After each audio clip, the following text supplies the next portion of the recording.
Hello, here we are again with Mookie Tenembaum. We are exploring his disillusionist philosophy and we are using it in a way, applying it to the analysis of the current coronavirus pandemic. We have said a lot already in this series of videos about individual behavior and about how suffering drives such individual behavior. But there's maybe still more to say about society, about groups of individuals, and disillusionism as a philosophical system includes an original class theory. I would like you to expand on that original way of looking at social classes that you have. Well, this is an issue that I would say invades into sociology, but is really still very well grounded in the misalgic philosophy. Basically, I remind everybody that we're talking about misalgia. That means running away from suffering. We are trying to that's what we do. There is no aim in life. There is no why. Yes, there is where are we coming from? Where are we running from? Or what? Basically, are we fleeing from suffering? Now, this issue can be and should be put when we decide how social classes are made. First of all, there are classes in society. Okay, there is a classification in society. We have Marx, who talked about money, deciding which class you were, higher class, middle class, and low class, with different. There are, of course, several subdivisions, but basically are that. Then we have another sociologist, Weber, who said, no, the division is not based on money, it's based on power, on how much power a certain group of people have. So a person who has more power than another one, a bureaucrat, may be much more powerful than the money he has. Okay, that would be better. And I say, no, a social class are those group of people who have more kind of sufferings in common. So somebody we know and we call today low class, that person probably will be afraid of having a job or not, being able to pay the rent, and if they have enough food, and maybe if they can buy shoes to their children, or maybe go on a vacation that is organized by their syndicate or whatever, some kind of, and how they deal with all those things. People from middle class will be worried about if they can pay the mortgage. They will thinking about buying a car or maybe changing a car. Where are they going on vacation? Very different from the lower class. And then you have the top class, people who are very rich, who they're worried, who will inherit their money, who is going to continue to run the business, how is is the yacht they have too old, is the plane parked in the right place in the airport. Those are the different kind of sufferings each one of them have. What makes this interesting is that if I am right, and I think I am, of course, then moving from class to class, going up in classes, it's a bad idea. What do you mean a bad idea? It's a bad idea. You see, a person who is today in let's say in the lower class, yes, in the class C, A, B, C, yes, the lowest one. That person is accustomed to deal with the problems he has in his own class. That means he has friends in which they together see how they can make a pool and buy today shoes to their children, and then tomorrow your children, and then the children of the other. So they make a pool of money. They are worried about their children not finishing school, so they are accustomed to help their children with their homework.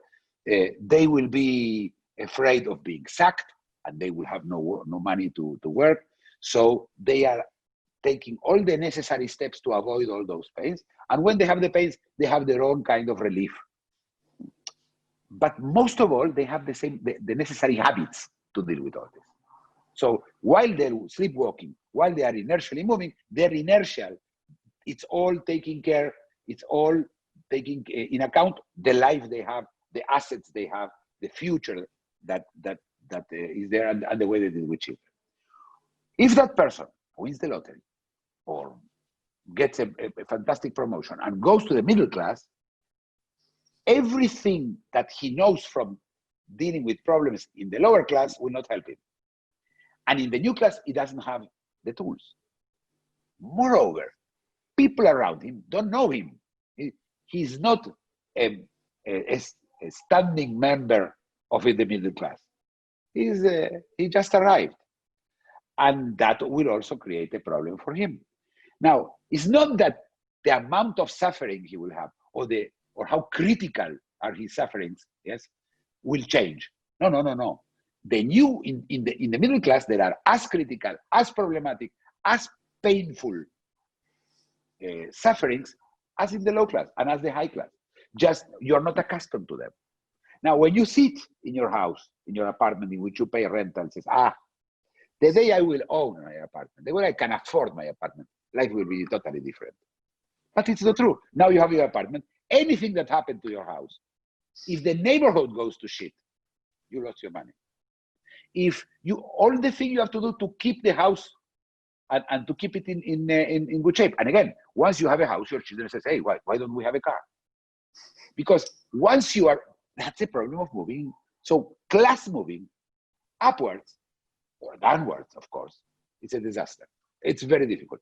What's the problem with this approach? It goes against the whole capitalistic ethos, which I'm part of, which I'm very much in favor of. But what you should be asking me, should you try to change your class? No. You should try to make better the ones you live in. Make it easier.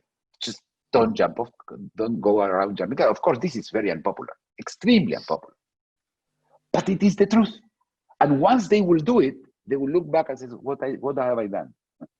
I was so happy when I was with all my neighbors and so forth. What do you think is happening to these special social classes related to shared sufferings during the COVID pandemic we are now undergoing? Listen, sufferings have become really across all classes. They are all the same. We are stuck. We are at home. We cannot move. When we go out, we have to put a mask. Nothing really changed. Nothing. So all that we are all living about this in the same class. It's called the class of the lockdown. Yes, we are. A class does not have to.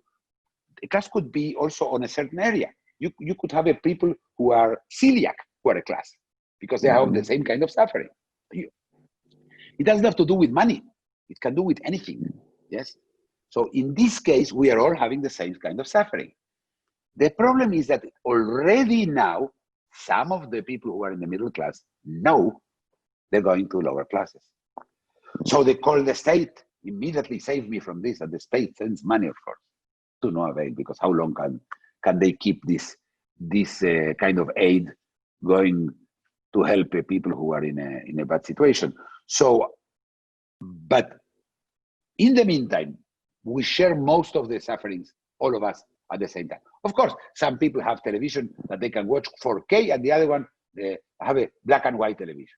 It doesn't matter. Really, the difference are now nothing. And you don't even get, you see, people are not even dressed. You walk in the street and people look in pajamas. Now, I guess that once the lockdown will so people without getting a haircut, okay? So classes are even the symbol of the classes are gone. Unless pajamas is considered a class. Uniform. What do you think will happen next when the pandemic is over? We will all go to have the same kind of classes we had, but not the same protagonists. Not the same people are going to be in the class. I guess a lot of people who are in the middle class will go down to low class. It's going to be very hard for them, and there will be also a feeling of loss. You see, when you go from one class to the next one, at least you to the higher one, at least there is no feeling of loss, even though you did lose, as I explained. But when you go from up down, there is a feeling of loss, of losing something that you had, and that's going to be really very hard. And there will be a class of people who used to be among the Jews, among the Ashkenazi Jews. It's very common for Polish Jews who said that before the Nazi occupation, they were all rich and had 20 maids. Of them had 20 maids. Of course, that number doesn't make any sense, because if everybody had 20 maids, unless they share the same 20 maids, there's not enough maids in Poland for them. But basically, it's that. Yes, they lost that, and they meet with each other. Say, you remember when in Poland we used to have this and the other, and they sit and remember that they lost. Yes. Interesting. All right. Thank you very much. We'll carry on in a different video. If you enjoyed the video, please like it, comment and subscribe.